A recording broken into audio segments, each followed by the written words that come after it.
قد كان لكم آية في فئتين التقتا فئة تقاتل في سبيل الله وأخرى كافرة يرونهم مثليهم رأي العين والله يؤيد بنصره من يشاء إن في ذلك لعبرة لأولي الأبصار আল্লাহ রাব্বুল আলামিন বলতেছেন তোমাদের জন্য দুইটা দলের উদাহরণ আছে। বদর যুদ্ধের কথা আল্লাহ স্মরণ করায় দিয়ে বলতেছেন ওই দিন দুইটা দল মুখোমুখি হয়েছিল। একটা দল যুদ্ধ করতে এসেছিল আল্লাহর পথে, আর একটা দল যুদ্ধ করতে এসেছিল আল্লাহর বিরুদ্ধে। উভয় উভয়কে দ্বিগুণ দেখতেছিল। তার মানে হলো মুসলমানরা ছিল মাত্র 300 আর কাফেররা ছিল 1000-এর বেশি। মুসলমানরা দেখতেছিল কাফেররা আমাদের থেকে অনেক বেশি। আল্লাহ রাব্বুল আলামিন বলেন আমি পরিস্থিতি পাল্টাই দিলাম। দেওয়ার পরে কি হলো? কাফেররা দেখতেছিল মুসলমানরা আমাদের থেকে অনেক বেশি। সুবহানাল্লাহ। তার মানে ঝাঁকে ঝাঁকে আমি রব্বুল আলামিন ফেরেশতা নাজিল করে মুসলমানদের সংখ্যা বাড়ায় দিয়েছিলাম, কাফেররা কিন্তু ভয় পেয়ে গিয়েছিল। আল্লাহু ইউআইয়িদু বিনাসরিহি মান ইয়াশা। এভাবেই আল্লাহ যাকে ইচ্ছা তাকেই সাহায্য করেন। সুবহানাল্লাহ। ইন্না ফি যালিকা লাইবরাতান লিউলিল আবসার। যাদের জ্ঞান আছে, যাদের চোখ আছে, তাদের জন্য এর ভিতরে নিদর্শন আছে। সুবহানাল্লাহ। زين للناس حب الشهوات من النساء والبنين والقناطير المقنطرة من الذهب والفضة والخيل المسومة والأنعام والحرث ذلك متاع الحياة الدنيا والله عنده حسن المآب। আল্লাহ রাব্বুল আলামিন বলতেছেন আমি রাব্বুল আলামিন এই দুনিয়ায় কিছু জিনিস দিয়েছি যে জিনিসগুলো তোমাকে দুনিয়ার প্রতি আকর্ষণ করে, দুনিয়ায় তোমাকে আকর্ষণ করে আল্লাহর পথ থেকে ফিরায় রাখে। এই রকম জিনিসগুলোর ভিতর 1 নম্বর হলো নারী। 1 নম্বর হলো কি? নারী। 7টা জিনিস আল্লাহ রাব্বুল আলামিন এখানে বলেছেন। আল্লাহ বলেছেন এই জিনিসগুলো দিয়ে আমি দুনিয়া সাজাইছি। এই দুনিয়ার এই জিনিসগুলো তোমাকে টানে, তুমি আল্লাহকে ভুলে গিয়ে এই জিনিসগুলোর পিছনে দৌড়াও। 1 নম্বর হলো নারী। মানুষ যত অন্যায় অপরাধ সুদ ঘুষ যা কিছু খাচ্ছে স্ত্রীর জন্য, তাই না? পরিবার পরিজনের জন্য। 2 নম্বর হলো ওয়ালবানিন, সন্তান। মিনান নিসাই ওয়াল বানিন, 2 নম্বর হলো সন্তান। ওয়াল কনাতিরিল মুকানতারাতি মিনাজ যাহাবি ওয়াল ফিদ্দা, 3 নম্বর হলো অডেল স্বর্ণ। 4 নম্বর হলো অডেল রৌপ্য। ওয়াল খাইলিল মুসাওয়ামাতি, 5 নম্বর হলো চিহ্নিত ঘোড়া। আরবের বুকে যার যত বেশি দামি ঘোড়া ছিল সে তত বড় ধনী ছিল। এই জন্য আল্লাহ বলতেছেন ওয়াল খাইলিল মুসাওয়ামা ওয়াল আনআম, গৃহপালিত পশু পাখি। যত পশু পাখি তোমরা লালন পালন করো এই গৃহপালিত পশু পাখি। ওয়াল হার্স, জমিন থেকে যত খাদ্যদ্রব্য শস্য তোমাদের জন্য বের করে দিই, এইগুলা। এই 7টা জিনিসের মাধ্যমে আমি রব্বুল আলামিন দুনিয়াকে সাজিয়েছি। এই দুনিয়ার এই 7টা জিনিস তোমাদেরকে দুনিয়ার দিকে টানে। এই জিনিসগুলো তোমাদেরকে দুনিয়ার দিকে আকর্ষিত করে। যালিকা মাতাউল হায়াতিদ দুনিয়া। আল্লাহ বলতেছেন এই জিনিসগুলো দুনিয়ার খুব সামান্য ভোগের জিনিস। তার মানে আল্লাহর কাছে এইগুলোর কোনো মূল্য নাই। হাদিসের ভিতর রাসূল বলেছেন দুনিয়া যদি আল্লাহর কাছে মশার ডানার সমতুল্য পরিমাণ মনে হতো, এই পৃথিবীর অঢেল সম্পদ আল্লাহর কাছে যদি মশার ডানার সমতুল্য পরিমাণ মনে হতো, কোনো কাফের মুশরিক আল্লাহ 1 ঢোক পানি ওই দুনিয়া থেকে খেতে দিতেন না। তার মানে আল্লাহর কাছে ওটা মশার ডানার থেকেও কম মূল্য। এই জন্য আল্লাহ বলছেন যা খাবি ওইখান থেকে খা। আল্লাহ বাধা দেন না, যা খাবি ওইখান থেকে খা, আমার কাছে ওটার কোনো মূল্য নেই। আল্লাহু ইনদাহু হুসনুল মাআব, সর্বোত্তম বাসস্থান হলো আমি আল্লাহর কাছে। কোথায়? আমি আল্লাহর কাছে। তার মানে আল্লাহ এখানে দুনিয়ার বর্ণনা দিচ্ছেন।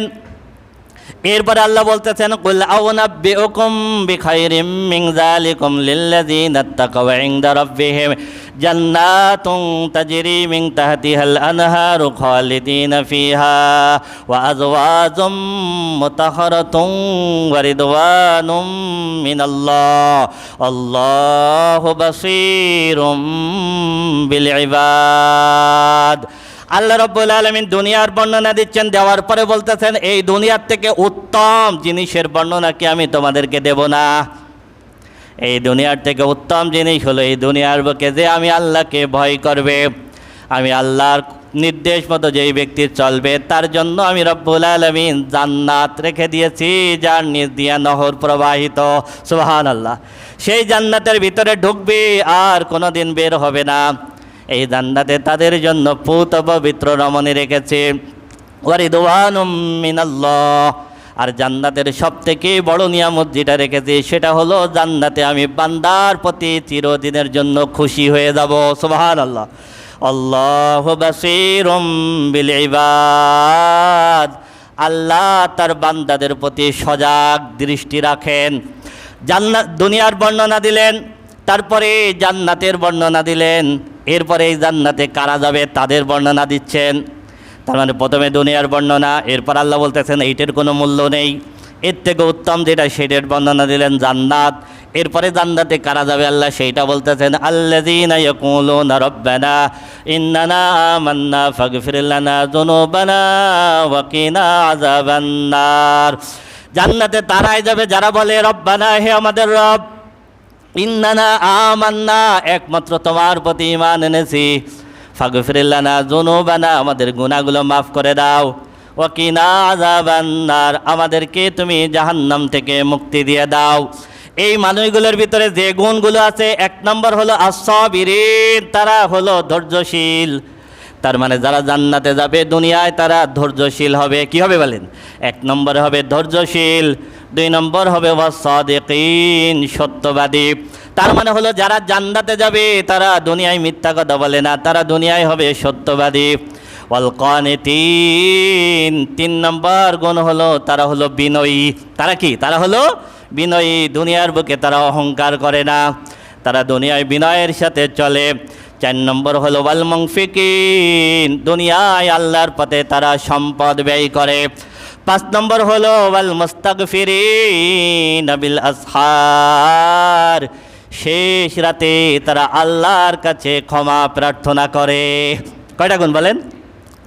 এক নম্বর হলো যারা আল্লাহর কাছে দোয়া করে, আল্লাহ ঈমান আনলাম, আমাদেরকে মাফ করে দাও, জাহান্নাম থেকে মুক্তি দিয়ে দাও। এরপর আল্লাহ বলতেছেন এদের পাঁচটা গুণ আছে। এক নম্বর গুণ হলো এরা ধৈর্যশীল, দুই নম্বর গুণ হলো এরা সত্যবাদী, তিন নম্বর গুণ হলো এরা বিনয়ী, চার নম্বর গুণ হলো এরা আল্লাহর পথে সম্পদ ব্যয় করে, পাঁচ নম্বর গুণ হলো এরা শেষ রাতে আল্লাহর কাছে ক্ষমা প্রার্থনা করে। এই গুণগুলো যদি থাকে আলহামদুলিল্লাহ, না থাকলে নিয়াত করতে হবে আল্লাহ যেন এই গুণগুলো আমাদের অর্জন করার তৌফিক দেন। শাহিদাল্লাহু আন্নাহু লা ইলাহা ইল্লা হুয়া ওয়াল মালাইকাতু ওয়া উলুল ইলমি কাইমান বিল কিস, লা ইলাহা ইল্লা হুয়াল আজিজুল হাকীম। আল্লাহ সাক্ষ্য দিচ্ছেন, ফেরেশতারা সাক্ষ্য দিচ্ছেন, এবং জ্ঞানীদের ভিতর থেকে যারা ন্যায়ের পরে প্রতিষ্ঠিত তারা সাক্ষ্য দিচ্ছেন আল্লাহ ছাড়া আর কোনো উপাস্য নাই। আল্লাহ নিজে সাক্ষী দিচ্ছেন, ফেরেশতারা সাক্ষী দিচ্ছেন, আর যাদের জ্ঞান আছে জ্ঞানের ভিতর থেকে যারা ন্যায়ের উপরে প্রতিষ্ঠিত তারাও সাক্ষী দিচ্ছেন লা ইলাহা ইল্লাহু, আল্লাহ ছাড়া আর কোনো উপাস্য নাই। লা ইলাহা ইল্লাহু আল আজিজুল হাকীম, তিনি মহাপরাক্রমশালী এবং তিনি মহাবিজ্ঞানী। সুবহানাল্লাহ। ইন্নাদ-দীনা ইনদাল্লাহিল ইসলাম ওয়া মাখতালাফাল্লাযীনা উতুল কিতাবা ইল্লা মিন বাদি মা জাআকুমুল ইলমু বাগিয়াম বাইনাহুম ওয়া মান ইয়াকফুর বিআয়াতিল্লাহি ফাইন্নাল্লাহা সারিউল হিসাব। আল্লাহর কাছে একমাত্র মনোনীত ধর্ম হলো ইসলাম। বলেন কি? ইন্দাদ-দীনা ইনদাল্লাহিল ইসলাম। আল্লাহ বলতেছেন আমি আল্লাহর কাছে একমাত্র মনোনীত ধর্ম হলো ইসলাম। সমস্ত নবী ইসলামের দাওয়াত দিয়েছেন, আদম থেকে শুরু করে মুহাম্মদ সাল্লাল্লাহু আলাইহি সাল্লাম পর্যন্ত সমস্ত নবী ইসলাম ধর্মের দাওয়াত দিয়েছেন। ইসলাম ধর্ম বাদে অন্য কোনো ধর্মের দাওয়াত কোনো নবী রাসূল দেয় নাই। বাকি যত ধর্ম আছে সব মানুষের তৈরি করা ধর্ম। আল্লাহ রাব্বুল আলামিন সেটাই বলতেছেন, ওমাক্তালাফাল্লাযীনা উতুল কিতাবা ইল্লা মিন বাদি মা জাআহুমুল ইলমু বাগিয়াম বাইনাহুম। এর পরের যতগুলো মতবাদ, যতগুলো ধর্ম এসেছে, এইগুলো মানুষ তাদের স্বার্থের কারণে, হিংসা বিদ্বেষের কারণে, জ্ঞান থাকা সত্ত্বেও নিজেরা তৈরি করেছে। ওমান ইয়াকফুর বিআয়াতিল্লাহি ফাইন্নাল্লাহা সারিউল হিসাব। নিশ্চয় আল্লাহর আয়াত যারা অস্বীকার করে, আমি আল্লাহ দ্রুতই তাদের হিসাব নেব। ফাইন হাজ্জুকা ফাকুল আসলামতু ওয়াজহিয়া লিল্লাহি ওয়া মান ইত্তাবা'ন ওয়া কুল লিল্লাযীনা উতুল কিতাবা ওয়াল উম্মিয়্যিনা আসলামতুম ফাইন আসলামু ফাকাদ ইহতাদাও ওয়া ইন তাওয়াল্লাউ ফাইন্নামা আলাইকাল বালাগ আল্লাহু বাসীরুম বিল ইবাদ। এরপর আল্লাহ বলতেছেন, হে রাসূল, কেউ যদি তোমার সঙ্গে ধর্ম নিয়ে তর্ক করতে আসে, হে রাসূল তুমি স্পষ্টভাবে বলে দাও, আসলামতু ওয়াজহিয়া লিল্লাহি ওয়া মান ইত্তাবা'ন, আমি এবং আমার যত অনুসারী আছে একনিষ্ঠভাবে আল্লাহর কাছে আত্মসমর্পণ করলাম, কোনো যুক্তি তর্ক মানি না। আমরা সবাই, আমি এবং আমার অনুসারীরা একমাত্র আল্লাহর কাছে আত্মসমর্পণ করলাম। এরপরে হে রাসূল আপনি তাদেরকে এবার বলুন, কুল্লিল্লাযীনা উতুল কিতাবা ওয়াল উম্মিয়্যিনা আসলামতুম, মূর্খদেরকে বলুন, অন্য কিতাব যাদেরকে দেওয়া হয়েছে তাদেরকে বলুন, আসলামতুম, আমাদের মতো তোমরাও কি আত্মসমর্পণ করবা। ফাইন আসলামু ফাকাদ ইহতাদাও, যদি আত্মসমর্পণ করো তাহলে হিদায়াত পেয়ে যাবা। ওয়া ইন তাওয়াল্লাও, যদি তোমরা আত্মসমর্পণ না করো, মুখ ফিরায় নাও, ফাইন্নামা আলাইকাল বালাগ, আমার কাজ হলো শুধু দাওয়াত পৌঁছে দেওয়া। কি বলেন? আমার কাজ হলো, তার মানে আমাদের কাজ, সমস্ত নবীদের কাজ একই ছিল, আমাদের কাজও একই। কোরআনের কথা বলে দেব, মানবেন না বুঝবেন, আপনি আর আপনার আল্লাহর সাথে বুঝবেন। বোঝা গেছে? ওমা আলাইনা ইল্লাল বালাগ। আল্লাহ রসুলকে বলতেছেন, হে রসুল এইভাবে বলে দেন, আমি আত্মসমর্পণ করলাম, আমার অনুসারীরা আত্মসমর্পণ করলো একমাত্র আল্লাহর কাছে, কোনো যুক্তিতর্ক মানি না। আবার জ্ঞানে খাটলেও হবে, না খাটলেও হবে, সমাজের সাথে চললেও হবে, না চললেও হবে, বিজ্ঞানের সাথে খাটলেও হবে, না খাটলেও হবে। আল্লাহ কোরআন নাজিল করেছেন, শুনলাম আর মেনে নিলাম, আত্মসমর্পণ করলাম। তুমি কি আত্মসমর্পণ করবা? যদি করো তুমি হিদায়াত পেয়ে যাবা, যদি না করো আমার কাজ হলো তোমার কাছে দাওয়াত পৌঁছায় দেওয়া, এর বেশি কাজ আমার না। আল্লাহু বাসীরুম বিল ইবাদ। এরপরে তুমি কি করবার না করবা, বান্দার প্রতি আল্লাহ কিন্তু সজাগ দৃষ্টি রাখেন।